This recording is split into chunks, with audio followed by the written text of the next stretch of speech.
Sebelum ceritanya dimulai, silahkan tulis di kolom komentar dari daerah mana saja teman-teman yang menonton cerita ini. Jangan lupa like dan subscribe agar channel ini bisa semakin berkembang dan bisa mempersembahkan cerita yang lebih menarik lagi. Langit di luar jendela kantorku sudah mulai berubah warna, dari biru cerah menjadi jingga keemasan. Dari lantai 25, gedung-gedung pencakar langit lainnya tampak seperti barisan raksasa yang diam, menemaniku menyelesaikan sisa pekerjaan hari ini. Aku, Rania, menikmati pemandangan ini. Pemandangan yang kubangun dengan kerja kerasku sendiri. Setiap detail di ruanganku, mulai dari kursi kulit yang nyaman hingga meja mahoni yang kokoh, adalah bukti dari tahun-tahun penuh perjuangan yang telah kulalui. Aku adalah manajer pemasaran di sebuah perusahaan multinasional, sebuah posisi yang memberiku keleluasaan finansial untuk memiliki semua ini. Apartemen mewah yang kini kuhuni, mobil Eropa yang terparkir di basement, dan kehidupan yang nyaman untuk keluargaku. Keluarga yang kumaksud bukan hanya aku dan suamiku, Hasan. Di rumah kami yang luas, tinggal juga ibu mertuaku, Bu Ranti. Sejak ayah mertuaku meninggal 5 tahun lalu, Hasan memintaku agar ibunya tinggal bersama kami. Tentu saja aku setuju. Bagiku, berbakti pada orang tua adalah kewajiban, entah itu orang tuaku sendiri atau orang tua Hasan. Terlebih, rumah ini adalah milikku, hasil jeripayahku sebelum menikah dengan Hasan. Rasanya lebih dari cukup untuk menampung kami semua. Hasan adalah pria yang baik, seorang karyawan di sebuah perusahaan swasta. Gajinya memang tidak seberapa jika dibandingkan denganku, tapi cintanya tulus. Setidaknya, itu yang selalu kupercaya. Ia menjadi penengah yang baik antara aku dan ibunya, yang terkadang memiliki pandangan yang sangat berbeda denganku. Ponselku di atas meja bergetar, menampilkan nama, Ayah Kampung, di layarnya. Sebuah senyum langsung terukir di wajahku.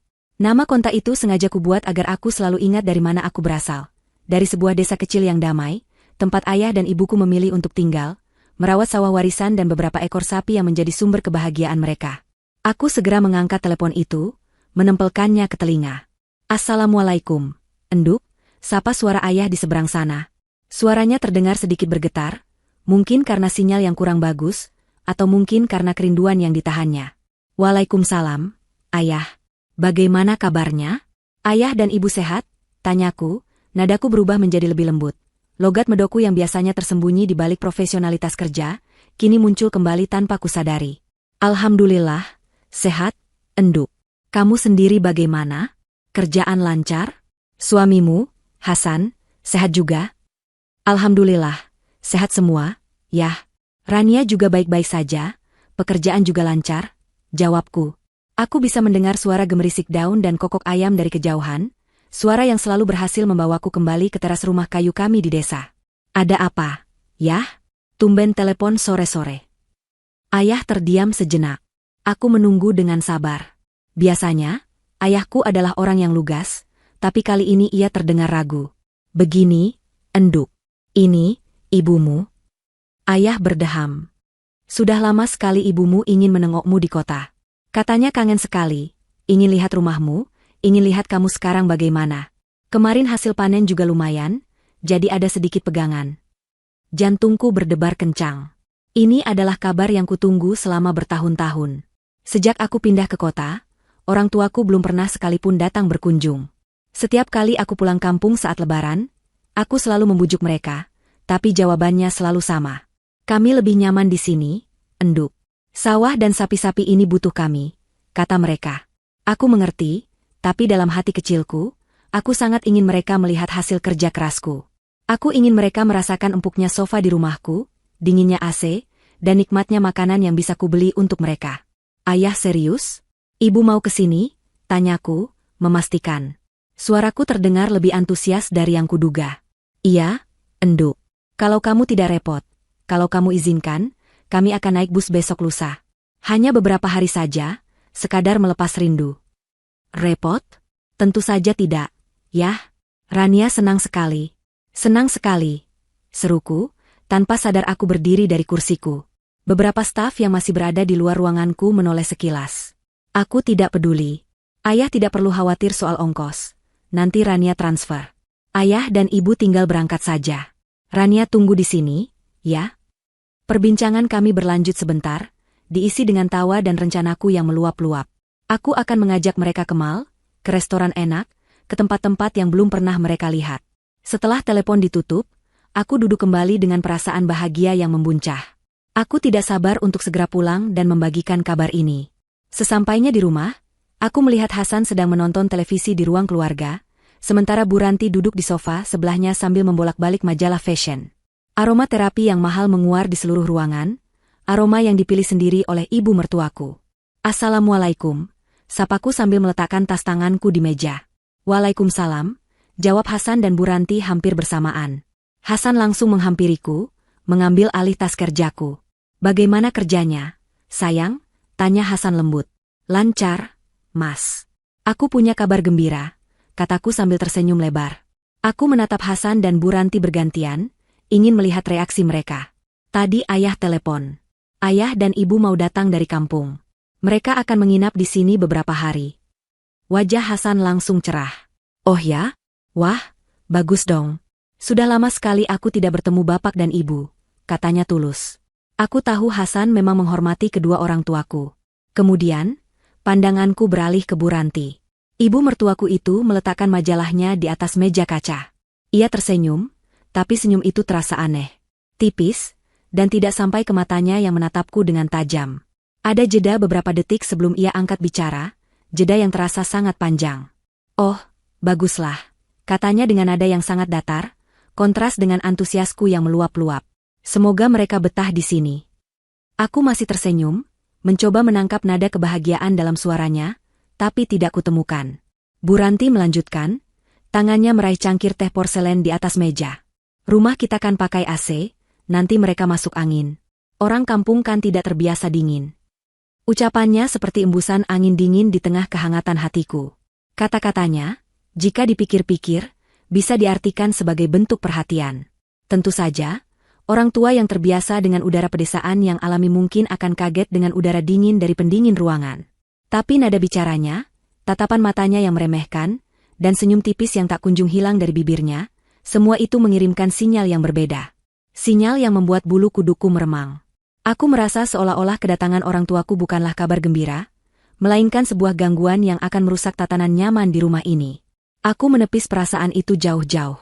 Mungkin aku hanya terlalu sensitif. Mungkin Bu Ranti memang benar-benar khawatir. Aku harus berpikir positif. Ini adalah momen bahagia, dan tidak ada yang boleh merusaknya. "Tidak apa-apa, Bu. Nanti AC-nya bisa diatur suhunya. Yang penting ayah dan ibu bisa istirahat dengan nyaman di sini," jawabku, berusaha menjaga nada suaraku tetap ceria. Bu Ranti hanya mengangguk kecil, lalu kembali meraih majalahnya, seolah-olah topik pembicaraan sudah selesai dan tidak lagi menarik baginya. Aku menatapnya sejenak, firasat aneh itu masih ada, mengganjal di dalam dada. Firasat pertama yang coba ku tepis dengan sekuat tenaga. Keesokan harinya, aku bangun dengan semangat yang baru. Aku memutuskan untuk melupakan firasat burukku semalam dan fokus pada hal yang terpenting, mempersiapkan penyambutan terbaik untuk kedua orang tuaku. Aku mengambil cuti dari kantor selama 2 hari, hari kedatangan mereka dan keesokan harinya. Aku ingin memastikan semuanya sempurna. Pagi itu, setelah Hasan dan Bu Ranti sarapan, aku langsung berangkat ke supermarket terbesar di kota. Aku mendorong troli belanjaanku dengan langkah ringan, menyusuri lorong-lorong yang dipenuhi aneka bahan makanan. Pikiranku melayang, membayangkan wajah bahagia ibuku saat melihat semua ini. Di desa, pasar hanya ada 2 kali seminggu, dan barang yang dijual pun terbatas. Di sini, segalanya ada. Aku mengambil buah-buahan impor yang paling segar, anggur tanpa biji yang manis, apel Fuji yang renyah, dan stroberi yang merah merekah. Aku membeli beberapa kotak susu UHT, jus kemasan, dan aneka roti dengan selai coklat kesukaan ayahku. Langkahku terhenti di depan konter daging. Mataku tertuju pada potongan-potongan daging sapi Wagyu yang dipajang dengan indah. Harganya fantastis, tapi aku tidak peduli. Selama ini, orang tuaku bekerja keras di sawah, makanan mereka sehari-hari paling mewah mungkin hanya ayam goreng saat ada perayaan. Kali ini, aku ingin mereka merasakan daging terbaik yang bisa dibeli dengan uangku. Aku ingin mereka tahu bahwa putri mereka kini mampu memberikan yang terbaik untuk mereka. Aku meminta petugas untuk memotong beberapa kilogram daging, membayangkan akan memasak steak atau sup iga yang lezat untuk mereka. Tak lupa, aku juga membeli spray dan bed cover baru dengan bahan katun Mesir yang paling halus. Aku ingin mereka tidur nyenyak, lebih nyenyak dari tidur mereka di atas kasur kapuk yang sudah tua di rumah. Semua yang kupilih adalah yang terbaik, yang termahal. Ini bukan untuk pamer, tapi sebuah ungkapan bakti dan cinta dari seorang anak. Setibanya di rumah, aku langsung membongkar semua belanjaanku di dapur. Aroma buah-buahan segar dan bahan makanan berkualitas memenuhi udara. Aku mulai menata buah di dalam kulkas, menyimpannya di wadah-wadah khusus agar tetap segar. Saat itulah, Bu Ranti masuk ke dapur. Ia mengenakan daster satin yang terlihat mahal, rambutnya disanggul rapi meskipun hanya di rumah. Ia berjalan mendekat, matanya mengamati tumpukan barang belanjaanku di atas meja pantry. Banyak sekali belanjanya, Ran, komentarnya, nadanya terdengar biasa saja. Iya, Bu. Untuk persiapan menyambut ayah dan ibu besok, jawabku ceria sambil mengeluarkan daging wagyu dari kantongnya. Aku meletakkannya di atas talenan, siap untuk menyimpannya di dalam freezer. Bu Ranti mendekat, melihat potongan daging merah dengan guratan lemak putih yang sempurna itu. Ia tidak menyentuhnya, hanya melihatnya dengan tatapan aneh. Lalu, dengan nada yang disamarkan seperti sebuah candaan ringan, ia berkata, repot-repot beli daging semahal ini, Ran. Apa nanti bisa mereka makannya? Aku menghentikan gerakanku. Aku menoleh padanya, mencoba mencerna maksud dari pertanyaannya.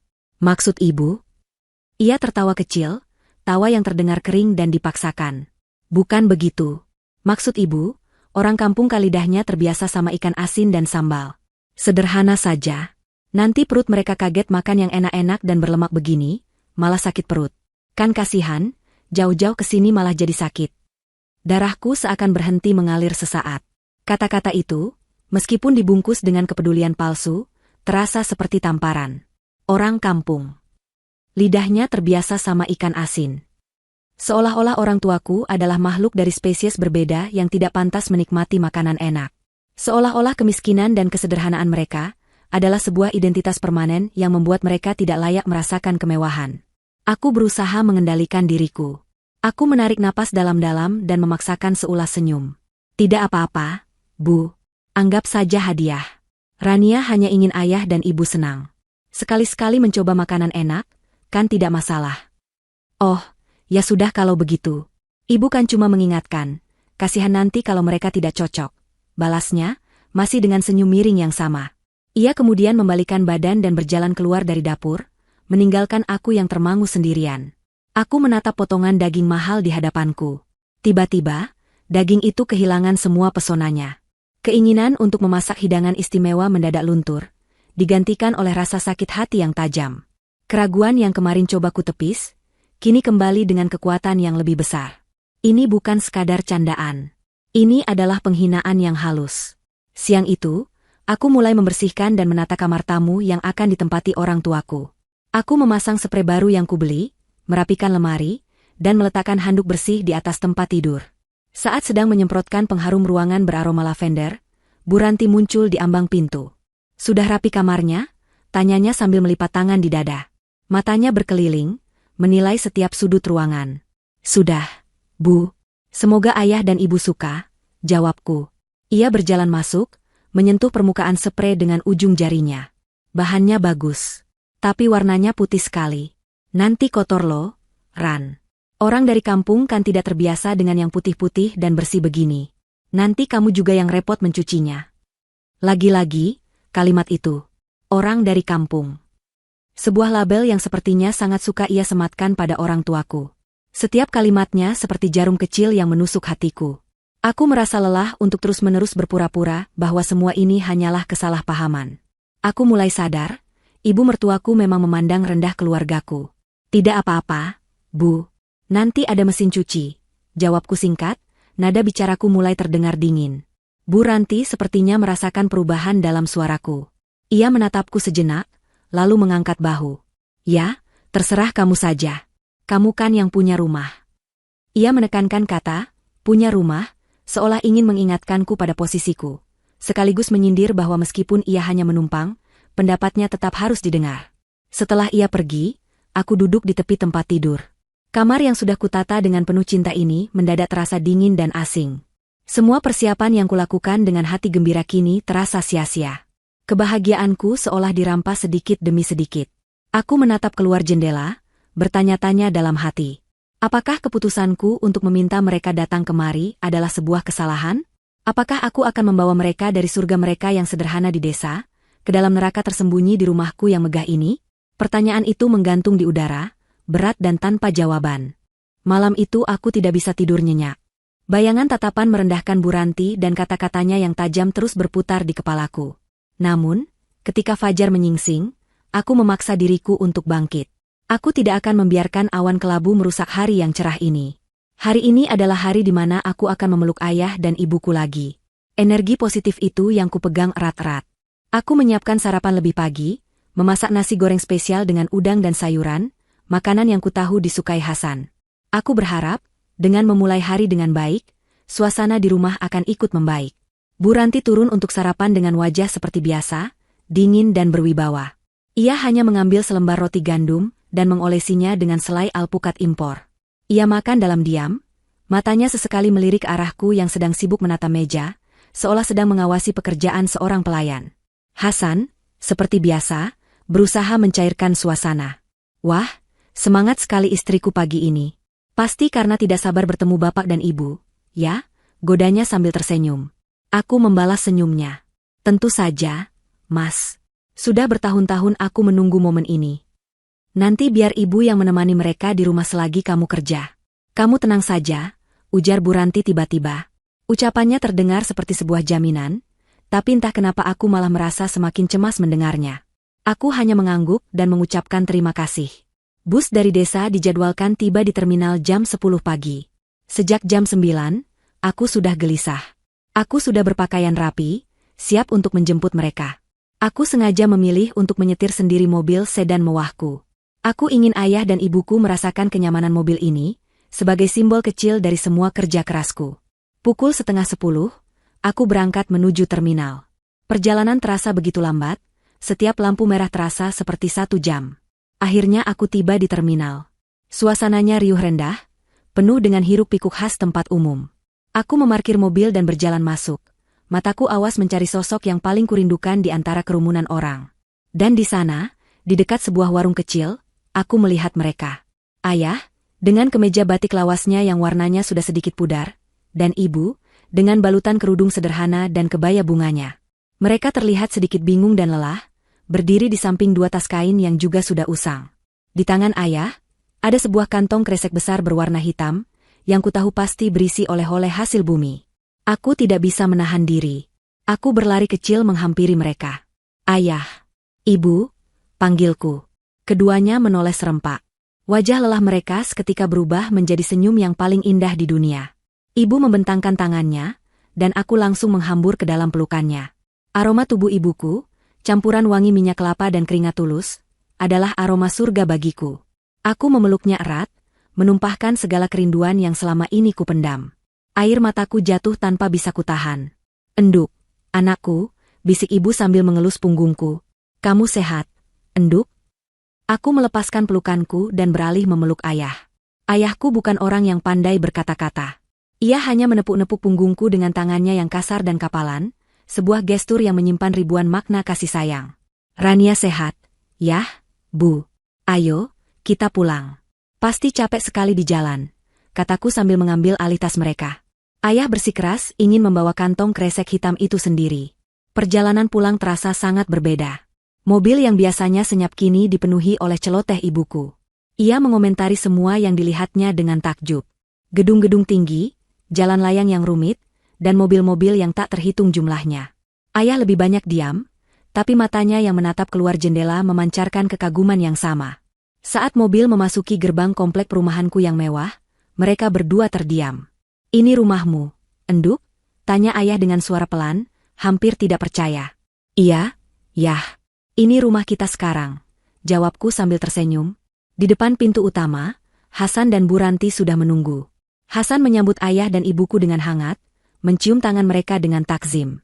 Aku sangat lega melihatnya. Tapi kemudian pandanganku beralih pada Bu Ranti. Ia hanya berdiri di ambang pintu, melipat tangan di depan dada. Ia tersenyum, senyum yang sama seperti kemarin, senyum yang dingin. Selamat datang, Bapak, Ibu, sapanya. Ia tidak bergerak untuk menyalami mereka. Ayah dan ibuku yang sedikit canggung, maju dan mencoba meraih tangannya, yang disambut oleh Bu Ranti dengan uluran tangan yang kaku dan sekilas. Ini kami bawakan sedikit oleh-oleh, Bu. Ada singkong dan pisang dari kebun belakang, kata ayah sambil menyodorkan kantong kresek hitam itu. Bu Ranti melirik kantong itu sekilas. Oh, terima kasih. Repot-repot sekali. Padahal di supermarket sini juga banyak yang seperti ini, katanya.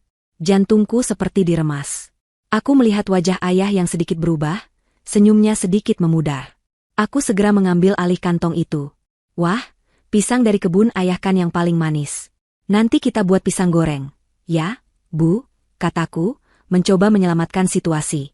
Aku mempersilakan ayah dan ibu masuk. Mereka melangkah ragu-ragu ke dalam rumah. Keduanya melepas sandal jepit mereka di depan pintu, sebuah kebiasaan dari desa yang terbawa. Aku melihat Bu Ranti melirik sandal jepit itu dengan tatapan jijik sebelum membuang muka. Di dalam, kekaguman mereka semakin menjadi. Mereka menyentuh sofa kulit dengan ragu, menatap lampu kristal yang menggantung di langit-langit, dan terdiam di depan televisi layar datar berukuran raksasa. Aku menuntun mereka ke kamar tamu yang sudah kusiapkan. Ini kamar ayah dan ibu selama di sini. Istirahat ya, pasti lelah. Ibu meraba sprei putih yang lembut itu. Bagus sekali kamarnya, enduk. Rasanya tidak pantas kami yang dekil ini tidur di sini, kata ibuku polos. Kata-kata itu menusukku. Seharusnya ia merasa senang, bukan merasa tidak pantas. Baru saja kami duduk di tepi tempat tidur, ponselku berdering. Panggilan dari asistenku di kantor. Ada masalah mendesak dengan klien penting, dan dewan direksi memintaku untuk datang sekarang juga. Dunia seakan runtuh. Sekarang, di saat orang tuaku baru saja tiba, tidak bisa ditunda? Tanyaku dengan suara memohon. Tidak bisa, Bu Rania. Ini menyangkut proyek terbesar kita tahun ini, jawab asistenku. Dengan berat hati yang luar biasa, aku terpaksa setuju. Aku kembali ke ruang keluarga dengan wajah lesu. Aku menjelaskan situasinya kepada ayah dan ibu. Mereka, dengan pengertian mereka yang tak terbatas, langsung mengangguk. Tidak apa-apa, enduk. Pekerjaan itu nomor 1. Kami di sini baik-baik saja, ada nahasan dan besan, kata ayah menenangkanku. Aku merasa sangat bersalah. Aku memeluk mereka sekali lagi, berjanji akan pulang secepat mungkin. Aku berpesan pada Hasan dan Bu Ranti untuk menjaga mereka. Tolong jamu ayah dan ibu ya, Mas, Bu. Ajak mereka makan siang nanti. Pasti, sayang. Kamu hati-hati di jalan, kata Hasan. Bu Ranti hanya mengangguk. Dengan langkah yang diseret paksa oleh kewajiban, aku berjalan menuju pintu. Aku meraih tas kerjaku, hatiku terasa hancur karena harus meninggalkan mereka. Sebelum aku benar-benar masuk ke dalam mobil, aku sempat menoleh ke belakang untuk terakhir kalinya melalui jendela besar di ruang tamu. Aku melihat ibuku, yang mungkin lelah setelah perjalanan panjang, hendak duduk di sofa empuk yang berada di tengah ruangan. Namun, sebelum ibuku sempat mendudukkan badannya, aku melihat Bu Ranti bergerak cepat. Ia mengatakan sesuatu pada ibuku. Aku tidak bisa mendengarnya, tapi aku bisa melihat gerak bibirnya dan tangannya yang menunjuk. Ia menunjuk ke arah kursi kayu yang lebih kecil dan keras, yang diletakkan di dekat pintu menuju teras belakang. Sebuah kursi yang biasanya hanya diduduki oleh asisten rumah tangga saat beristirahat. Di sana lebih sejuk, Bu. Bisa sambil lihat taman, kata Bu Ranti, setidaknya itu yang bisa kutangkap dari gerak bibirnya. Dan pemandangan selanjutnya meremukan hatiku. Aku melihat ibuku, dengan kepolosannya, mengangguk patuh. Ia kemudian berjalan menuju kursi kayu itu dan duduk di sana sendirian. Sementara ayah diajak Hasan untuk melihat-lihat koleksi tanaman di halaman depan. Pemandangan ibuku yang duduk sendirian di kursi kecil itu, di tengah kemegahan rumahku sendiri, terasa seperti sebuah tamparan keras. Aku masuk ke dalam mobil, membanting pintu, dan melaju dengan perasaan campur aduk antara amarah, kesedihan, dan ketidakberdayaan. Dering telepon dari kantor kembali terdengar, memaksaku untuk menelan semua perasaan itu dan fokus pada jalanan di depan. Perjalanan menuju kantor terasa seperti perjalanan menuju neraka. Pemandangan ibuku yang duduk di kursi kayu itu terpatri jelas di benakku, terus berulang seperti kaset rusak. Setiap kali aku mengerem di lampu merah, bayangan itu kembali. Bayangan ibuku yang tampak begitu kecil dan asing di rumahku sendiri. Amarah bergejolak di dalam dadaku, bercampur dengan rasa bersalah yang begitu besar. Seharusnya aku tidak pergi. Seharusnya aku membatalkan rapat itu, apapun risikonya. Apa gunanya memiliki semua kemewahan ini jika aku bahkan tidak bisa melindungi kehormatan orang tuaku di bawah atap rumahku sendiri? Sesampainya di kantor, aku berjalan melewati kubikel-kubikel karyawan dengan wajah kaku. Aku tahu aku harus profesional, tapi hatiku tidak berada di sini. Pikiranku tertinggal di rumah, bersama ayah dan ibu. Aku mencoba menelepon Hasan, berharap mendapat sedikit ketenangan. "Halo, Mas. Ayah sama ibu lagi apa?" tanyaku langsung, tanpa basa-basi. "Oh, ini lagi ngobrol sama ibu di teras belakang. Sayang, bapak lagi keliling lihat-lihat komplek. Semuanya baik-baik saja. Kamu jangan khawatir, fokus saja sama rapatnya," jawab Hasan dengan nada ringan. "Baik-baik saja?" Aku hampir berteriak. "Kenapa ibu duduk di kursi kayu itu, Mas? Kenapa tidak di sofa di dalam?" Terdengar helaan napas dari seberang. "Ya ampun, sayang. Cuma masalah kursi saja. Ibu sendiri yang bilang di luar lebih adem." "Sudah ya, aku lagi sibuk nih. Nanti kita bicara lagi." Telepon ditutup. Jawaban Hasan sama sekali tidak menenangkanku. Justru sebaliknya, itu membuatku merasa semakin sendirian dalam kecemasanku. Baginya itu hanya masalah kursi. Bagiku, itu adalah masalah harga diri. Itu adalah simbol dari bagaimana orang tuaku dipandang dan diperlakukan di rumah itu. Rapat dimulai. Aku duduk di meja panjang yang dingin, dikelilingi oleh para direktur. Aku mempresentasikan dataku, menjawab pertanyaan dengan kalimat-kalimat yang sudah terlatih, tapi semua terasa seperti otomatis. Jiwaku melayang. Aku terus-menerus melirik ponselku yang kutaruh di pangkuan, berharap ada pesan dari rumah. Tapi tidak ada. Rapat sesi pertama selesai saat jam makan siang. Aku tidak berselera makan. Aku hanya memesan secangkir kopi hitam dan duduk sendirian di ruang kerjaku, menatap gedung-gedung di seberang. Rasa cemas ini menggerogotiku dari dalam. Aku membayangkan apa yang sedang mereka lakukan untuk makan siang. Apakah Bu Ranti memasak makanan yang layak untuk mereka? Ataukah mereka hanya disajikan makanan sisa? Pikiran-pikiran buruk terus menghantuiku. Aku merasa gagal sebagai seorang anak. Di tengah lamunanku, ponselku bergetar. Sebuah pesan WhatsApp masuk. Dari Bu Ranti. Jantungku berdebar kencang saat aku membukanya. Aku mengira itu adalah keluhan atau sesuatu yang negatif. Tapi yang kubaca justru membuatku tertegun. Isi pesannya tertulis dengan gaya bahasa yang manis dan penuh perhatian, sangat berbeda dari sikapnya yang biasanya. "Rania, ibu lihat orang tuamu sepertinya sedikit canggung dan kesepian. Kasihan mereka jauh-jauh datang ke sini. Bagaimana kalau kita buatkan pesta penyambutan kecil-kecilan untuk mereka nanti malam? Kita undang kakak-kakak iparmu juga, biar mereka merasa disambut dan dihargai sebagai keluarga. Biar mereka lihat kalau keluarga kita di sini menerima mereka dengan tangan terbuka." Aku membaca pesan itu berulang-ulang. Setiap kata terasa seperti oase di tengah gurun kekhawatiranku. Pesta penyambutan? Mengundang keluarga besar? Agar orang tuaku merasa dihargai? Apakah aku salah menilainya selama ini? Mungkin sikapnya tadi pagi dan kemarin hanyalah kesalahpahaman. Mungkin di balik sikap kakunya, ia sebenarnya peduli. Harapan mulai tumbuh di hatiku yang layu. Ini adalah skenario terbaik yang bisa kubayangkan. Orang tuaku diperkenalkan dan dirangkul oleh seluruh keluarga besar Hasan. Aku sedang tersenyum sendiri saat pesan kedua dari Bu Ranti masuk. Tapi ibu lagi tidak pegang uang tunai sebanyak itu untuk belanja-belanja. "Ran, kalau mau buat pesta yang layak, dengan makanan yang enak untuk menjamu semuanya, mungkin butuh sekitar 7 juta. Untuk beli daging, catering kecil, kue, dan lain-lain. Kalau kamu setuju, bisa tolong transfer dulu? Nanti biar ibu yang urus semuanya." 7 juta. Jumlah yang tidak sedikit, tapi saat itu, uang terasa tidak ada artinya.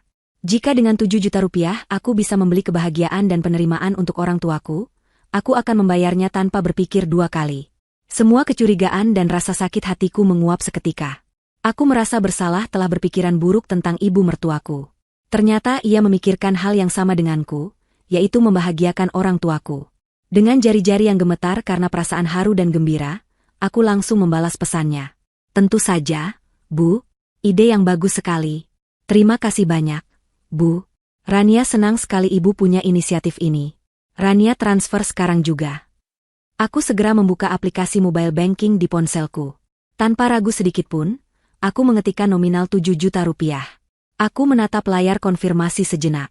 Di kolom catatan, aku mengetik dengan hati yang membuncah, "Untuk pesta ayah ibu." Aku membayangkan wajah bahagia orang tuaku nanti malam, duduk di meja makan yang sama dengan keluarga besar Hasan, tertawa bersama, dihormati, dan disayangi. Aku membayangkan Bu Ranti, dengan senyum tulusnya, mempersilakan ibuku untuk mengambil potongan kue pertama. Sebuah pemandangan keluarga yang harmonis dan sempurna. Aku menekan tombol, kirim. Notifikasi, Transfer berhasil, muncul di layarku. Aku tersenyum lebar, senyum tulus pertama sepanjang hari itu. Aku merasa begitu lega, seolah beban berat terangkat dari pundakku.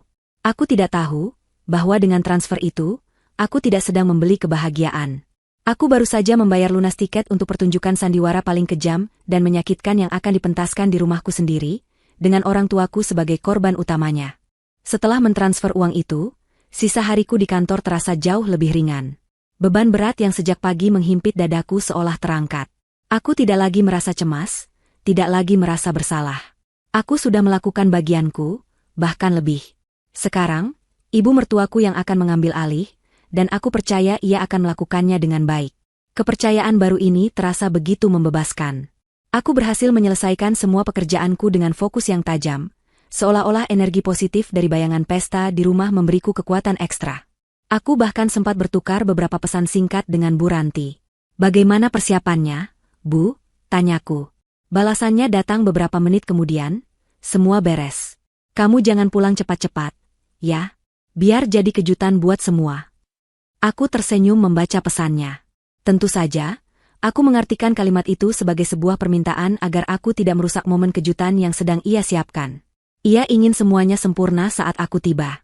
Aku membalas, "Siap, Bu. Aku usahakan pulang agak malam. Terima kasih banyak sekali lagi, Bu." Menjelang sore, rapat Dewan Direksi sesi terakhir pun dimulai. Ini adalah sesi paling krusial, di mana keputusan akhir mengenai proyek besar akan diambil. Klien utama kami dari Jepang seharusnya bergabung melalui panggilan video. Aku sudah menyiapkan semua materi presentasiku, siap untuk berdebat dan mempertahankan argumenku hingga malam jika perlu. Aku sudah pasrah akan pulang larut, tapi hatiku tenang. Setidaknya aku tahu, saat aku pulang nanti, aku akan disambut oleh sisa-sisa kebahagiaan dari sebuah pesta yang hangat. Namun, takdir sepertinya punya rencana lain untukku malam itu. Baru 15 menit rapat berjalan, asisten direktur utama masuk ke ruangan dengan wajah panik. Ia membisikkan sesuatu ke telinga Pak Direktur. Suasana yang tadinya tegang mendadak menjadi senyap. Pak Direktur berdeham dan menatap kami semua dengan ekspresi menyesal. "Bapak dan Ibu sekalian, saya baru saja menerima kabar buruk. Klien kita, Tuan Yamamoto, mengalami musibah. Ayahnya meninggal dunia mendadak di Jepang. Beliau harus segera terbang kembali ke sana malam ini juga. Dengan demikian, rapat ini tidak bisa dilanjutkan. Kita akan tunda hingga waktu yang belum bisa ditentukan." Seluruh ruangan bergumam pelan, beberapa orang mengucapkan bela sungkawa. Aku sendiri terdiam, ikut bersimpati pada nasib Tuan Yamamoto. Tapi di sisi lain, sebuah perasaan lain mulai muncul. Awalnya hanya sedikit kekecewaan profesional, karena semua persiapan ini menjadi sia-sia. Namun, perasaan itu dengan cepat tersapu oleh sebuah kesadaran yang membahagiakan. Aku bisa pulang sekarang. Aku bebas. Rapat yang seharusnya mengikatku sampai jam 9 malam, kini selesai bahkan sebelum jam 6 sore. Ini bukan sekadar keberuntungan, ini adalah berkah. Aku bisa pulang lebih awal. Aku bisa ikut bergabung dalam pesta penyambutan orang tuaku dari awal. Aku bisa melihat langsung ekspresi terkejut dan bahagia di wajah ayah dan ibu. Aku bisa berterima kasih secara langsung kepada Bu Ranti atas semua usahanya. Dengan semangat yang membara, aku membereskan laptop dan dokumen-dokumenku. Aku menjadi orang pertama yang meninggalkan ruang rapat. Aku berjalan cepat menuju lift, senyum tak lepas dari bibirku. Aku bahkan menyapa satpam di lobi dengan riang, sesuatu yang jarang kulakukan. Perjalanan pulang terasa seperti sebuah mimpi yang indah. Aku menyetel musik di mobil dengan volume cukup keras, ikut bersenandung mengikuti irama lagu-lagu ceria. Pikiranku sudah melayang ke rumah. Aku membayangkan aroma masakan lezat yang menyambutku begitu aku membuka pintu. Mungkin rendang, atau sate, atau hidangan mewah lainnya yang dipesan Bu Ranti. Aku membayangkan suara tawa riang dari para keponakanku, bercampur dengan obrolan hangat antara ayahku dan para iparku. Aku membayangkan ibuku, duduk dengan anggun di sofa utama, bukan lagi di kursi kayu di teras, dikelilingi oleh menantu dan cucu-cucunya, diperlakukan layaknya seorang ratu. Semakin dekat mobilku dengan rumah, semakin kencang jantungku berdebar karena antisipasi. Aku membayangkan akan memarkir mobilku di belakang mobil-mobil kakak iparku. Aku berencana untuk masuk diam-diam dari pintu samping untuk memberikan kejutan kecil. Namun, saat mobilku berbelok ke jalan di depan rumahku, pemandangan yang kusaksikan membuat keningku berkerut. Aneh. Jalanan itu sepi. Tidak ada mobil lain yang terparkir di depan rumahku. Mobil kakak iparku yang biasanya selalu datang jika ada acara keluarga, tidak terlihat satupun. Hanya mobil Hasan yang terparkir di garasi seperti biasa. Aku melambatkan laju mobilku, mataku menyapu seluruh bagian depan rumah. Semuanya gelap. Lampu teras yang biasanya menyala terang saat senja, kini padam. Tirai jendela tertutup rapat. Tidak ada tanda-tanda kehidupan, tidak ada satupun suara yang terdengar dari luar. Hening. Keheningan yang aneh, yang mencekam, yang sama sekali tidak terasa seperti suasana sebuah pesta. Jantungku yang tadinya berdebar karena bahagia, kini mulai berdebar karena alasan yang sama sekali berbeda. Perasaan dingin yang familiar itu kembali merayap di punggungku. Firasat buruk yang sudah susah payah kukubur, kini bangkit kembali dengan kekuatan penuh. Aku menghentikan mobilku sekitar 50 meter dari rumah, di bawah bayangan pohon rindang, mematikan mesin. Aku duduk terdiam di dalam mobil yang gelap, menatap rumahku yang tampak seperti sebuah benteng yang sunyi. Pertanyaan itu mulai berteriak di dalam kepalaku, mengalahkan suara musik yang masih berputar. Di mana pestanya? Aku tidak tahu berapa lama aku duduk termangu di dalam mobil.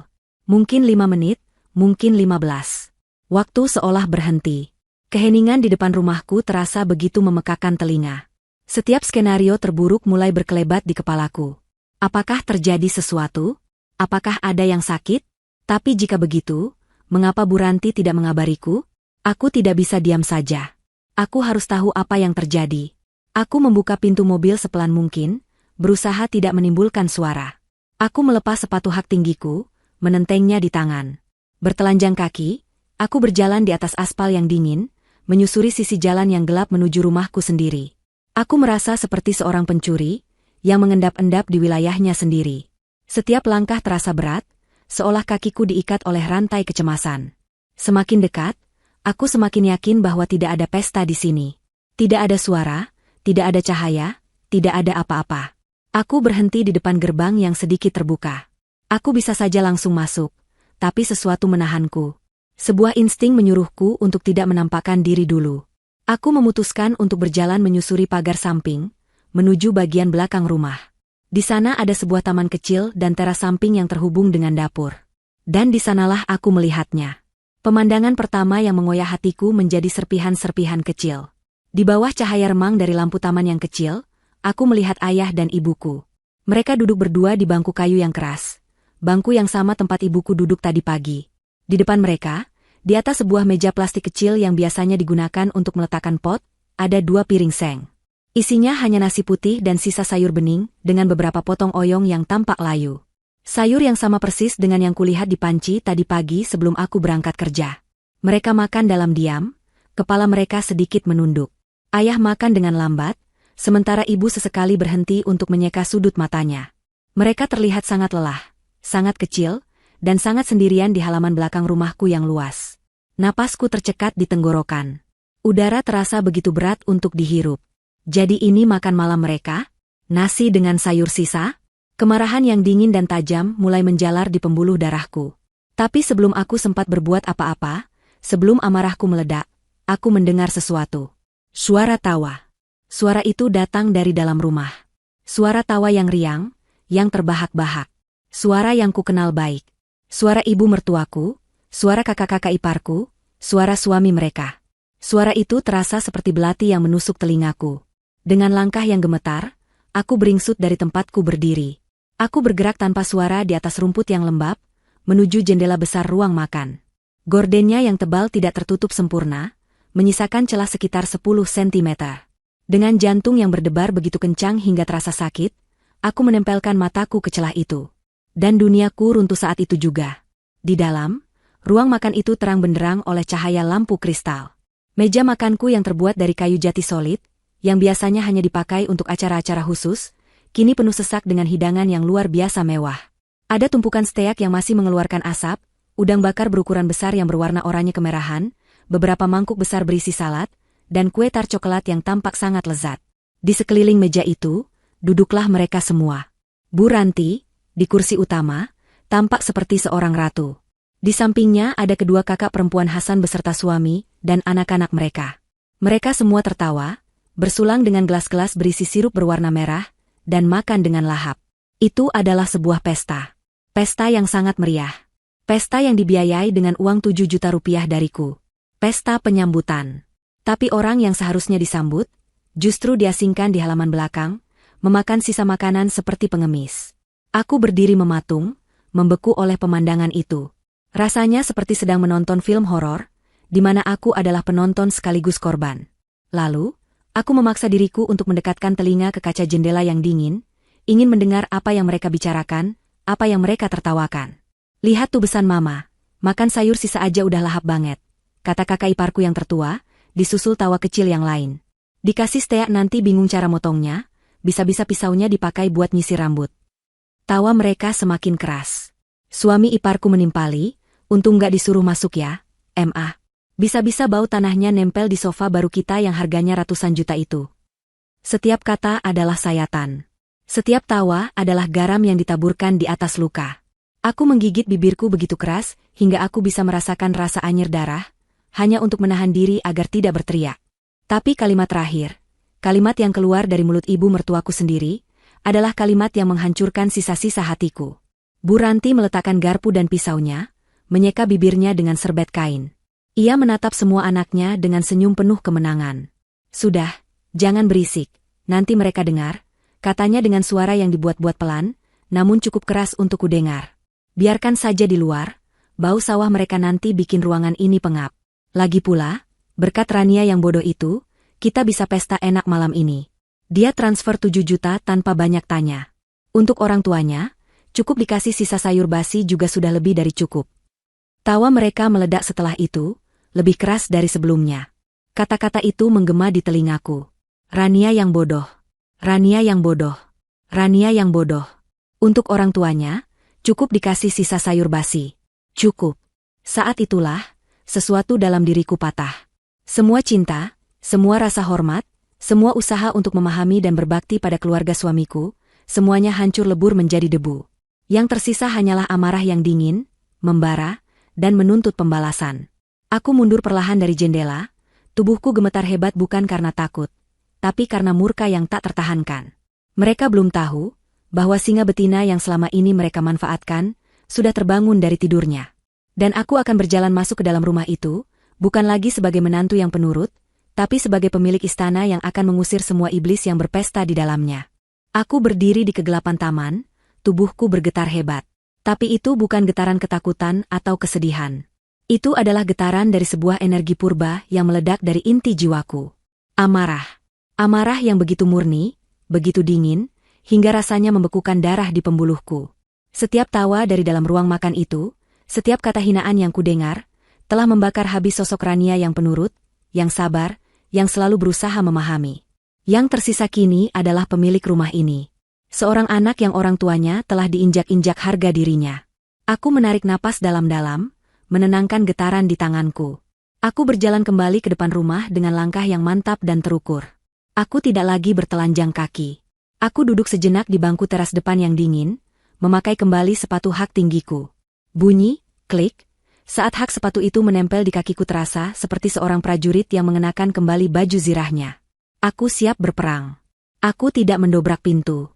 Aku membukanya dengan kunci yang ada di tasku. Pintu itu terbuka tanpa suara. Aku melangkah masuk ke dalam rumahku sendiri. Suara tawa dan obrolan di ruang makan seketika berhenti. Seperti sebuah adegan film yang tombol, posnya ditekan. Semua kepala menoleh ke arahku yang berdiri di ambang pintu, menatap mereka satu persatu dengan mata yang kuyakini menyala seperti bara. Di wajah mereka, aku bisa melihat berbagai ekspresi. Kaget, bingung. Dan di wajah Bu Ranti, ada sebersit kepanikan sebelum dengan cepat ia menutupinya dengan topeng arogansinya. Mereka semua menatapku, menunggu reaksiku. Mungkin mereka mengira aku akan menangis, akan berteriak histeris, akan membuat drama. Aku tidak melakukan satupun dari itu. Dengan keheningan yang mencekam, aku berjalan melewati mereka. Aku tidak menatap satupun dari mereka. Langkah sepatuku menggema di lantai marmer, menjadi satu-satunya suara di ruangan itu. Aku berjalan lurus, melewati meja makan yang penuh dengan makanan haram hasil penipuan itu, menuju pintu kaca yang menghubungkan ruang makan dengan teras belakang. Aku membukanya. Di sana, di bawah cahaya temaram, ayah dan ibuku menatapku dengan bingung. Mereka baru saja akan menyuap nasi terakhir mereka. Aku berjalan menghampiri mereka, dan tanpa mempedulikan gaun kerjaku yang mahal, aku berlutut di lantai teras yang kotor di hadapan mereka berdua. Aku mengambil tangan ibu yang keriput dan penuh bekas kerja keras, lalu mencium punggung tangannya. Air mataku akhirnya jatuh. Bukan karena sedih, tapi karena rasa sesal yang menghancurkan. Maafkan Rania, ibu, bisikku dengan suara bergetar. Lalu aku beralih ke ayah, melakukan hal yang sama. Maafkan Rania, ayah. Maafkan Rania karena telah membawa ayah dan ibu ke tempat ini. Enduk, kamu kenapa? Ada apa? Tanya ibuku, suaranya penuh kekhawatiran. Ia mencoba membantuku berdiri. Tidak apa-apa, Bu, jawabku sambil bangkit. Aku menyeka air mataku dengan punggung tanganku. Sekarang, ayo ikut Rania masuk. Ayah dan ibu harus duduk di tempat yang semestinya. Aku menuntun mereka berdua masuk ke dalam ruang makan. Keheningan masih menyelimuti ruangan itu. Para iparku dan suami mereka hanya bisa menatapku dengan mulut ternganga. Aku menuntun ayah dan ibuku melewati mereka semua, menuju 2 kursi di kepala meja. Salah satunya adalah kursi yang sedang diduduki oleh Bu Ranti. Aku berhenti tepat di belakang kursi Bu Ranti. Aku tidak menyentuhnya. Aku hanya menatapnya dengan tatapan dingin. Bu, kataku dengan suara rendah namun jelas, tolong berdiri. Ini bukan kursi ibu. Bu Ranti terperangah. Wajahnya memerah karena marah dan malu. Rania, apa maksudmu? Kamu tidak sopan. Sopan? Aku tertawa kecil, tawa yang terdengar mengerikan bahkan di telingaku sendiri. Aku mencondongkan tubuhku ke arahnya. Apakah memberi makan orang tua saya sisa sayur basi di halaman belakang itu namanya sopan? Apakah menyebut saya bodoh setelah menipu uang saya itu namanya sopan? Wajah Bu Ranti pucat pasi. Ia tahu, aku mendengar semuanya. Jadi ini pesta penyambutan 7 juta yang ibu bilang? Suaraku mulai meninggi, amarah yang kutahan akhirnya meluap. Pesta untuk menghina orang tua saya? Pesta dengan uang saya, sementara ayah dan ibu saya diperlakukan lebih rendah dari binatang di rumah saya sendiri. Jaga mulutmu, Rania. Kamu salah paham. Seru Bu Ranti, mencoba membela diri. Salah paham apa lagi? Aku melihatnya. Aku mendengarnya dengan telinga kepalaku sendiri. Saat itulah, suara pintu depan terbuka. Suamiku, Hasan, masuk sambil mengucap salam. Salamnya terhenti di tenggorokannya saat melihat pemandangan di ruang makan. Wajahku yang penuh amarah, wajah ibunya yang pucat, dan wajah sanak saudaranya yang tegang. Ada apa ini? Tanya Hasan, nadanya bingung. Sayang, kenapa marah-marah begini? Bu Ranti langsung memanfaatkan kedatangan anaknya. Ia memasang wajah korban, air matanya mulai mengalir. Hasan, lihat istrimu, Nak. Dia pulang-pulang langsung memaki ibumu. Dia menuduh ibu yang tidak-tidak. Dia mengusir ibu dari kursi ini. Ibumu dihina, San. Hasan menatapku, meminta penjelasan. Dengan napas yang tersengal karena emosi, aku menceritakan semuanya. Tentang orang tuaku yang makan di luar, tentang pesta rahasia mereka, tentang semua hinaan yang kudengar. Hasan tampak terkejut. Ia menatap ibunya dan saudara-saudaranya, seolah mencari kebenaran. Tentu saja mereka semua menggeleng, memasang wajah tak berdosa. Itu tidak benar, San. Rania hanya salah paham, kata kakak perempuannya. Sayang, sudahlah.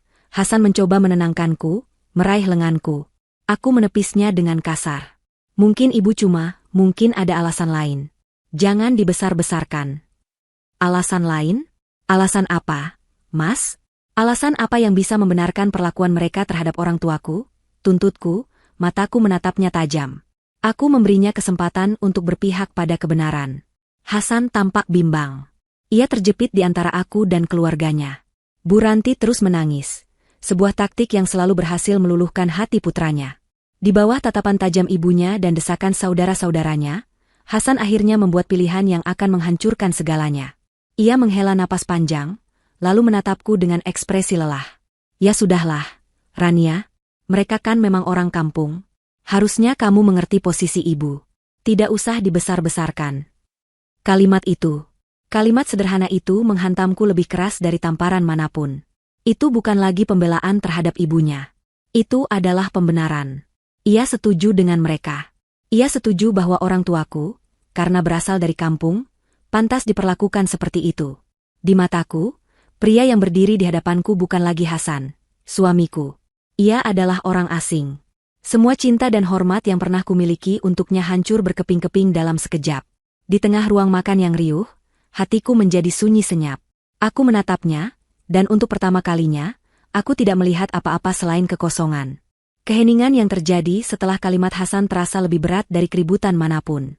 Di dalam keheningan itu, aku bisa merasakan hatiku yang tadinya panas membara karena amarah, kini berubah menjadi dingin sedingin es. Keputusan telah dibuat, bukan olehku, tapi olehnya.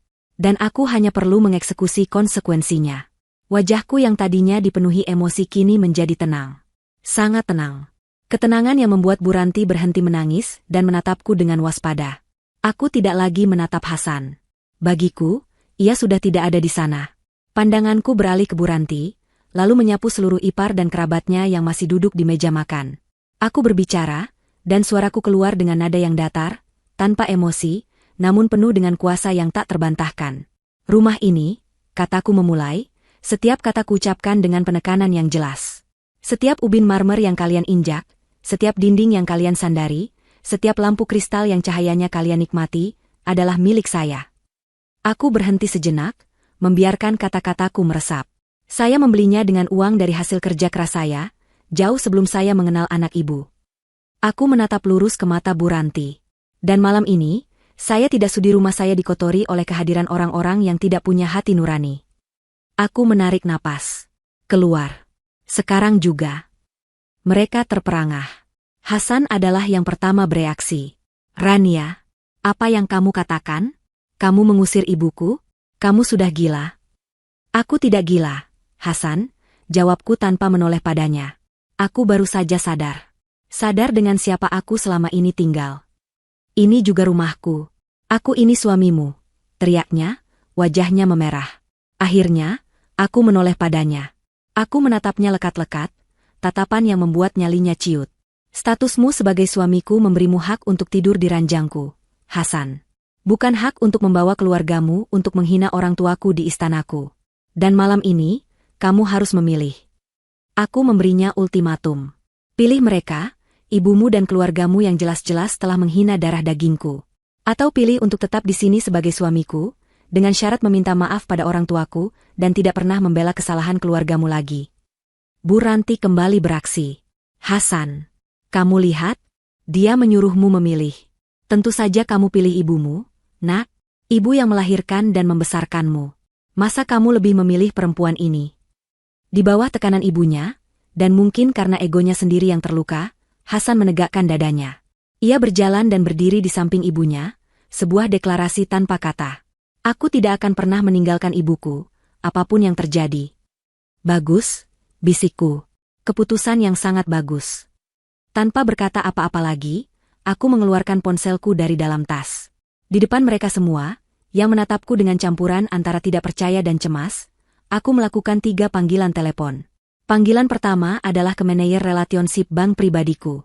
Selamat malam, Pak Budi, maaf mengganggu. Saya Rania. Ya, Pak. Saya mau minta tolong. Tolong segera blokir permanen semua kartu kredit tambahan yang terhubung dengan rekening saya. Ada 2 kartu, atas nama Ranti Wulandari dan Hasan Basri. Ya, sekarang juga, Pak. Efektif detik ini juga. Terima kasih banyak. Aku melihat wajah Bu Ranti dan Hasan berubah pucat. Kartu kredit itu adalah sumber gaya hidup mewah mereka selama ini. Panggilan kedua adalah ke seorang teman lamaku yang bekerja di sebuah perusahaan leasing mobil. Malam, Dito. Rania nih. Bro, ganggu sebentar. Masih ingat mobil SUV hitam dengan plat nomor B1234 yang aku ambil lewat kamu?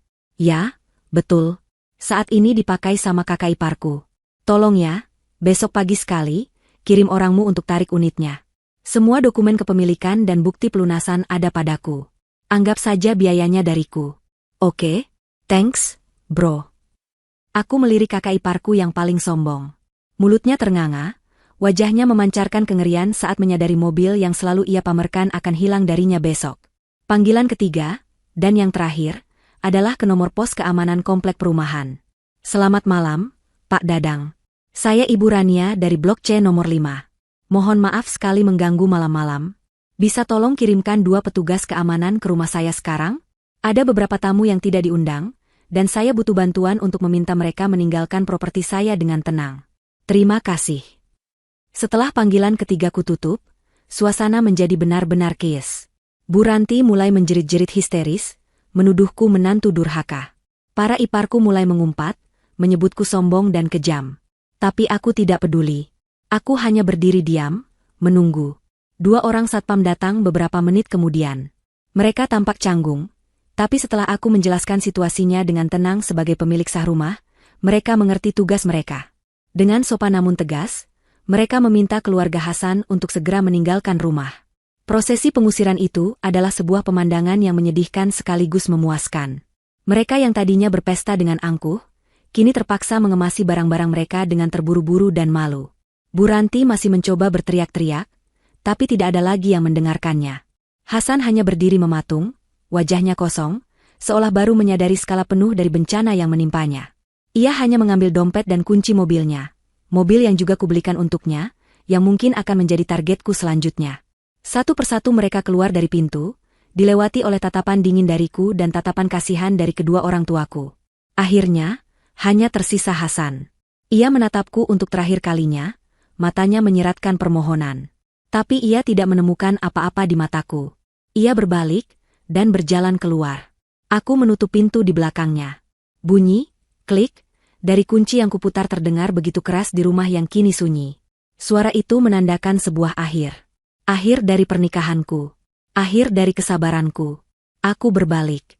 Rumahku yang megah kini terasa begitu luas dan kosong. Tapi aku tidak merasa sendirian. Aku merasa bebas. Di ujung ruangan, ayah dan ibuku berdiri. Mereka menatapku, mata mereka berkaca-kaca. Ada kesedihan di sana, tapi ada juga kebanggaan yang luar biasa. Badai telah berlalu, dan sang ratu telah merebut kembali istananya. Pintu itu tertutup. Bunyi kunci yang kuputar terasa seperti sebuah gema yang menandai dimulainya sebuah babak baru dalam hidupku. Aku berbalik dan menatap ke dalam rumahku yang luas. Keheningan yang tadinya terasa mencekam, kini berubah menjadi sebuah kelegaan yang damai.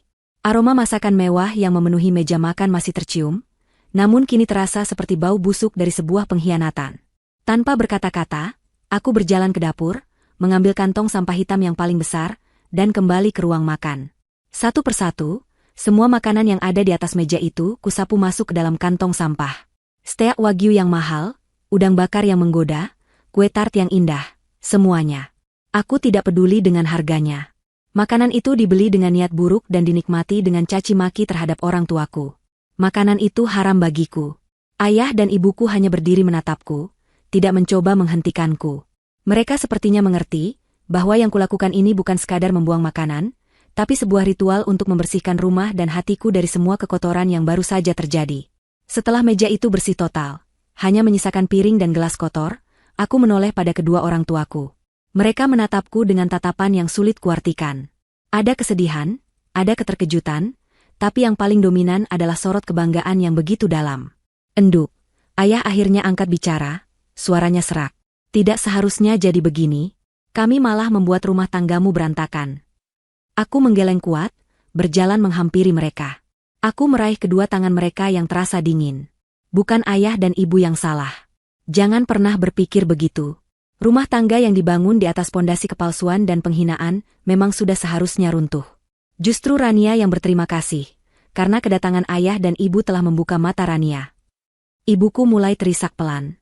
Tapi kasihan nak Hasan, Enduk, bagaimanapun juga dia suamimu. Aku memeluk ibuku, mengelus punggungnya yang rapuh. Seorang suami seharusnya menjadi imam, Bu, pelindung. Bukan seseorang yang ikut menertawakan saat istrinya dihina, dan membenarkan saat mertuanya direndahkan. Mulai malam ini, dia bukan lagi suamiku. Malam itu, kami tidak banyak bicara lagi. Aku tahu mereka terguncang. Aku menuntun mereka kembali ke kamar tamu yang nyaman, memastikan mereka minum air hangat, dan menyelimuti mereka. Aku duduk di samping ranjang sampai aku yakin mereka berdua sudah mulai terlelap. Malam itu, aku tidak tidur di kamar utamaku, kamar yang selama ini kubagi dengan Hasan. Aku tidur di sofa ruang keluarga, seolah ingin menjaga bentengku dari kenangan buruk. Keesokan paginya, aku bangun saat matahari baru saja terbit. Aku merasa lebih ringan, lebih hidup dari hari-hari sebelumnya. Tidak ada lagi beban untuk menyenangkan orang lain, tidak ada lagi kecemasan akan penilaian ibu mertua. Hari ini adalah hari pertama dari sisa hidupku yang baru. Hidup yang akan kupersembahkan untuk membahagiakan dua orang yang paling berharga di dunia ini. Aku memasak sarapan istimewa.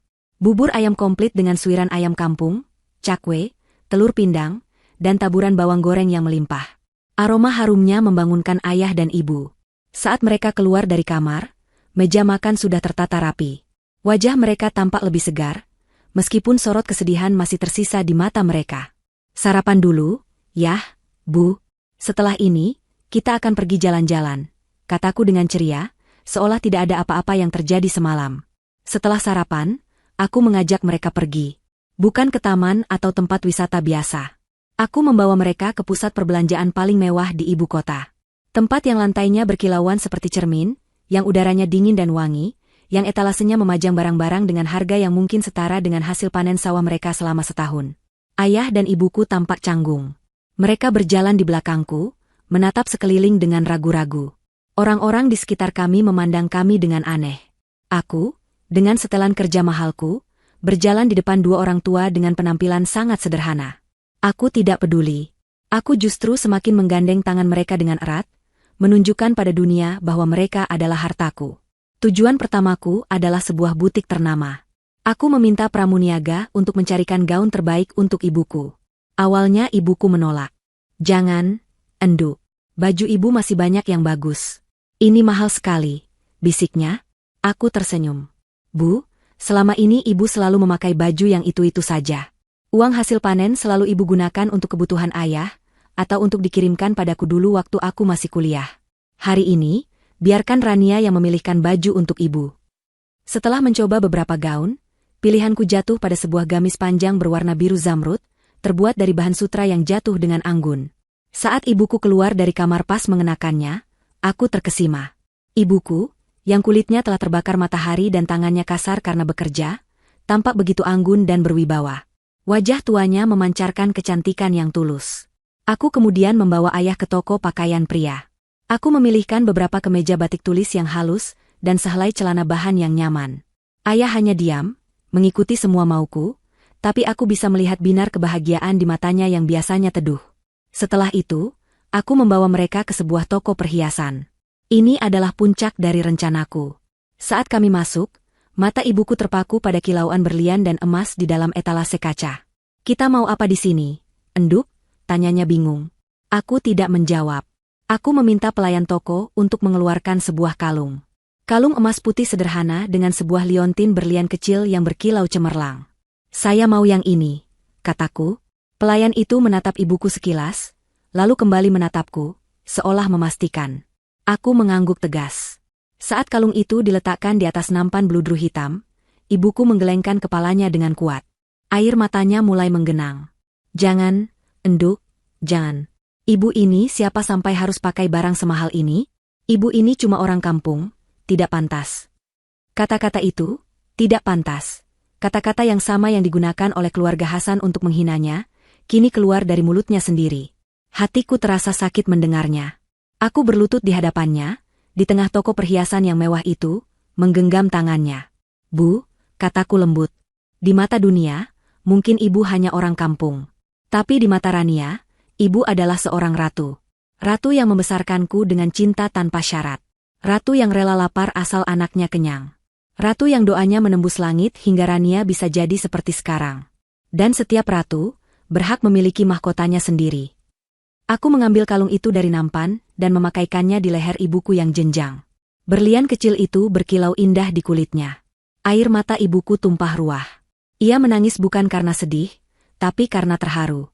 Ia menyentuh liontin itu dengan jari-jarinya yang gemetar. Tangis haru kedua orang tuaku menjadi pemandangan paling indah yang pernah kusaksikan, jauh lebih berkilau dari berlian manapun. Untuk ayah, aku membelikan sebuah jam tangan yang bagus, dengan tali kulit yang kokoh. Agar ayah selalu ingat waktu sholat, dan selalu ingat Rania, kataku sambil memasangkannya di pergelangan tangannya. Ayah hanya tersenyum tipis, tapi aku tahu hatinya bahagia. Kami makan siang di sebuah restoran yang paling bagus di mal itu. Aku memesankan mereka makanan-makanan ternak. Kali ini, tidak ada yang berani melarang mereka. Tidak ada yang berani mengatakan lidah mereka tidak pantas. Mereka makan dengan lahap, sambil sesekali menatapku dengan tatapan penuh cinta. Di akhir hari yang melelahkan namun membahagiakan itu, saat kami sudah kembali ke rumah, aku memberikan kejutan terakhirku. Aku mengeluarkan sebuah amplop coklat dan memberikannya pada ayah. Dengan tangan gemetar, ayah membukanya. Di dalamnya ada 2 lembar tiket pesawat dan bukti pemesanan hotel, serta paket perjalanan. Ini apa, Enduk? Tanya ayah, matanya menyipit mencoba membaca tulisan di tiket itu. Itu tiket untuk ayah dan ibu, jawabku sambil tersenyum. Tiket untuk berangkat umroh ke Tanah Suci bulan depan.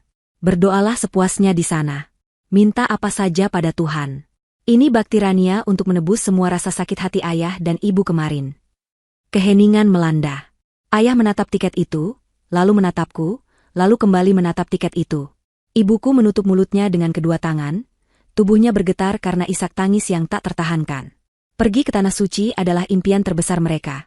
Sebuah impian yang mereka kubur dalam-dalam, karena sadar tidak akan pernah mampu meraihnya. Dan kini, impian itu ada di genggaman tangan mereka. Ayah memelukku begitu erat. Untuk pertama kalinya aku merasakan tubuhnya yang kokoh itu bergetar hebat karena tangis bahagia. Malam itu, rumahku yang besar tidak lagi terasa kosong. Rumah itu dipenuhi oleh kehangatan doa dan air mata kebahagiaan dari kedua malaikatku. 6 bulan berlalu begitu cepat. Waktu seolah ikut menyembuhkan luka dan membangun kembali kebahagiaan yang sempat retak. Hari ini adalah hari keberangkatan ayah dan ibuku ke Tanah Suci. Aku mengantar mereka ke bandara. Melihat mereka berdua dalam balutan kain ihram berwarna putih bersih, adalah sebuah pemandangan yang menggetarkan jiwaku. Wajah mereka yang biasanya dipenuhi guratan lelah karena kerja keras, kini bersinar terang, memancarkan kedamaian dan kebahagiaan yang tulus. Tidak ada lagi sorot keraguan atau rasa tidak pantas di mata mereka. Yang ada hanya keyakinan dan rasa syukur. Jaga diri baik-baik di sini ya, Enduk, kata ibu sambil memelukku erat. Jangan lupa makan, jangan terlalu capek kerja. Doakan Rania dari sana ya, Bu, Yah, balasku, mencoba menahan air mata. Tanpa kamu minta pun, setiap tarikan napas kami di sana adalah doa untukmu. Nak, timpal ayah sambil menepuk pundakku. Aku melihat mereka berjalan menjauh, bergabung dengan rombongan jamaah lainnya, hingga punggung mereka hilang di balik pintu pemeriksaan. Aku tidak merasa sedih. Hatiku dipenuhi oleh rasa syukur yang meluap. Aku telah berhasil memuliakan mereka. Hidupku kini terasa lengkap dan tenang. Proses perceraianku dengan Hasan berjalan lancar. Aku tidak menuntut apa-apa, aku hanya ingin bebas. Dan aku mendapatkannya. Di sisi lain kota, di sebuah gang sempit yang becek, kehidupan yang sangat berbeda sedang dijalani oleh Bu Ranti dan anak-anaknya. Setelah terusir dari rumahku, mereka terpaksa menyewa sebuah rumah kontrakan kecil dengan 3 kamar sempit. Kemewahan yang selama ini mereka nikmati seperti buih yang pecah di lautan. Tidak ada lagi mobil mewah, kartu kredit tanpa batas, atau asisten rumah tangga yang melayani mereka. Tanpa aliran dana dariku, hidup mereka menjadi neraka. Gaji Hasan sebagai karyawan biasa hanya cukup untuk membayar sewa kontrakan dan makan seadanya. Bu Ranti, yang terbiasa hidup dilayani, kini harus berurusan dengan pasar tradisional yang becek dan dapur yang sempit. Setiap hari diisi dengan keluhan dan pertengkaran. Gara-gara kamu tidak bisa mendidik istrimu, kita jadi hidup seperti ini. Teriak Bu Ranti pada Hasan suatu malam, saat mereka hanya makan dengan nasi dan sepotong tempe goreng. Ibu yang salah. Kenapa ibu harus menghina orang tuanya? Kalau saja ibu bisa menjaga mulut ibu, kita semua masih hidup enak. Balas Hasan, yang kini tidak lagi takut pada ibunya. Stres karena tekanan finansial telah membuatnya menjadi pria yang pemarah. Kakak-kakak iparku juga tidak lebih baik. Mereka yang terbiasa memamerkan barang-barang mewah pemberianku, kini harus menghadapi kenyataan pahit. Mereka saling menyalahkan, saling mengungkit kebodohan satu sama lain. Keluarga yang tadinya terlihat begitu kompak dalam kemewahan, kini terpecah belah dalam kemiskinan.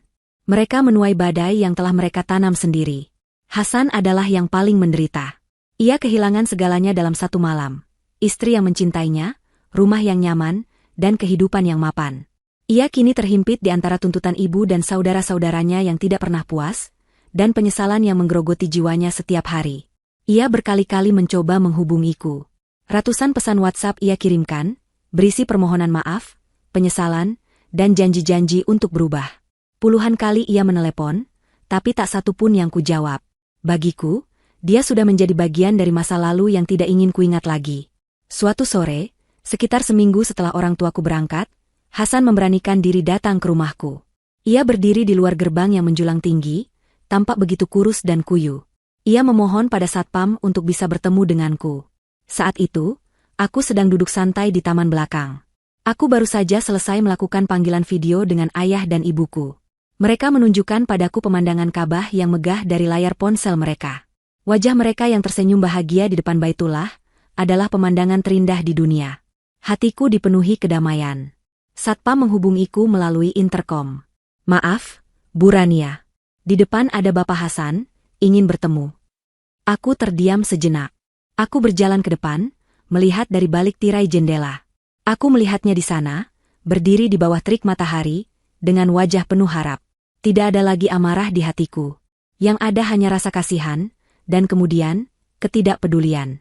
Hasan melihatku dari kejauhan. Wajahnya langsung cerah. Ia memanggil namaku, suaranya terdengar parau dan putus asa. "Rania, tolong, beri aku kesempatan. Aku mohon." Aku menatapnya tanpa ekspresi. Aku tidak berjalan keluar. Aku tidak mengatakan sepatah kata pun padanya. Aku hanya mengangkat tanganku, bukan untuk melambai padanya, tapi untuk memberi isyarat kepada satpam di pos. Isyarat yang jelas, usir dia pergi. Satpam itu mengerti. Dengan sopan namun tegas, ia meminta Hasan untuk meninggalkan area gerbang. Hasan tampak hancur. Ia menatapku untuk terakhir kalinya, matanya dipenuhi kekalahan, sebelum akhirnya berbalik dan berjalan gontai menjauh dari rumah yang pernah menjadi miliknya. Aku membalikkan badan, berjalan kembali ke taman belakang. Aku duduk di ayunan, mengambil ponselku, dan kembali menatap foto ayah dan ibuku yang tersenyum di depan Ka'bah. Senyumku mengembang. Aku telah memenangkan kembali harga diriku. Aku telah menemukan kebahagiaanku yang sejati, bukan pada harta benda, tapi pada bakti dan cinta tulus kepada dua orang yang telah memberiku kehidupan. Karma telah terbayar lunas, dan aku siap menyongsong masa depanku yang cerah, sendirian, namun utuh dan bahagia. 1 tahun setelah ayah dan ibu kembali dari Tanah Suci, langit di atas rumahku tampak lebih biru, dan udara terasa lebih bersih. Aku sedang berada di taman belakang, tempat yang dulu menjadi saksi bisu penghinaan terhadap orang tuaku. Kini, tempat itu telah bertransformasi. Bangku kayu yang keras dan meja plastik kecil itu sudah lama lenyap. Gantinya, berdiri sebuah gazebo jati yang indah, dikelilingi oleh petak-petak bunga mawar aneka warna dan tanaman melati yang menebarkan wangi semerbak di sore hari. Taman ini menjadi tempat favoritku, sebuah simbol dari kehidupan baruku yang telah kutata ulang dari puing-puing kehancuran. Hidupku berjalan dengan ritme yang baru, ritme yang damai. Di kantor, aku mendapatkan promosi menjadi direktur. Pekerjaan tidak lagi terasa seperti sebuah arena pertempuran untuk membuktikan diri, melainkan sebuah wadah untuk berkarya dan mengaktualisasikan potensiku. Aku memimpin timku dengan prinsip yang kupegang teguh. Hargai setiap orang, tidak peduli dari mana mereka berasal. Prinsip yang lahir dari luka, namun tumbuh menjadi kekuatan. Di luar pekerjaan, aku menemukan kebahagiaan dalam hal-hal kecil. Aku belajar merawat taman ini dari ayah. Setiap kali beliau berkunjung, kami akan menghabiskan waktu berjam-jam di sini. Tangannya yang kapalan dengan sabar mengajariku cara menggemburkan tanah dan memangkas ranting yang kering. Ibu, di sisi lain, telah mengambil alih dapurku. Dapur yang dulu dikuasai oleh selera mahal Bu Ranti, kini dipenuhi aroma masakan desa yang otentik dan menghangatkan. Setiap kali mereka datang menginap, rumah ini tidak lagi terasa seperti istana yang dingin, melainkan sebuah surga kecil yang penuh cinta. Kunjungan mereka tidak lagi canggung. Tidak ada lagi tatapan ragu atau perasaan tidak pantas. Ibuku kini akan langsung menuju sofa empuk di ruang keluarga untuk beristirahat setelah perjalanan, menyalakan televisi untuk menonton sinetron favoritnya. Ayah akan duduk di teras depan, membaca koran sambil menyeruput kopi hitam, seperti seorang tuan rumah sejati. Mereka adalah raja dan ratu di istana putri mereka, posisi yang memang seharusnya mereka tempati sejak awal. Aku bahkan merenovasi rumah mereka di kampung, membangun dapur yang lebih modern untuk ibu dan sebuah saung di tepi sawah, agar ayah bisa beristirahat dengan nyaman. Kehidupan mereka tetap sederhana, karena itu pilihan mereka, tapi kini kesederhanaan itu dibalut dengan kelayakan dan kehormatan. Gelar, Pak Haji, dan Bu Hajjah, yang disematkan oleh para tetangga menjadi mahkota tak terlihat yang mereka kenakan dengan penuh rasa syukur. Sementara tamanku kembali berbunga, taman kehidupan di seberang sana justru layu dan mengering. Kabar tentang keluarga Hasanku sampai ke telingaku bukan karena aku mencarinya, tapi karena dunia ini ternyata begitu sempit. Seorang teman lamaku kebetulan tinggal di dekat kontrakan mereka, dan sesekali menceritakan pemandangan yang dilihatnya. Bu Ranti, sang ratu yang terguling, adalah yang paling menderita. Kehilangan status dan kemewahan membuatnya menua lebih cepat. Wajahnya yang dulu selalu terawat kini kuyu dan penuh kerutan amarah. Ia menghabiskan hari-harinya dengan mengeluh, menyalahkan semua orang atas nasibnya, terutama Hasan. Ia merindukan sofa empuknya, mobil dengan sopir, dan kartu kredit yang bisa digesek sesuka hati. Kini, ia harus berdesak-desakan di angkutan umum dan menawar harga cabai di pasar. Para sosialita yang dulu menjadi temannya kini menjauhinya, enggan bergaul dengan orang yang sudah jatuh miskin. Ia hidup dalam penjara penyesalannya, sebuah penjara yang jauh lebih menyiksa daripada tembok kontrakan yang sempit. Kakak-kakak iparku bernasib serupa. Tanpa suntikan dana dariku, kehidupan rumah tangga mereka goyah. Suami-suami mereka, yang tadinya ikut menikmati kemewahanku, kini mulai mengeluh karena harus menanggung gaya hidup istri mereka yang tinggi.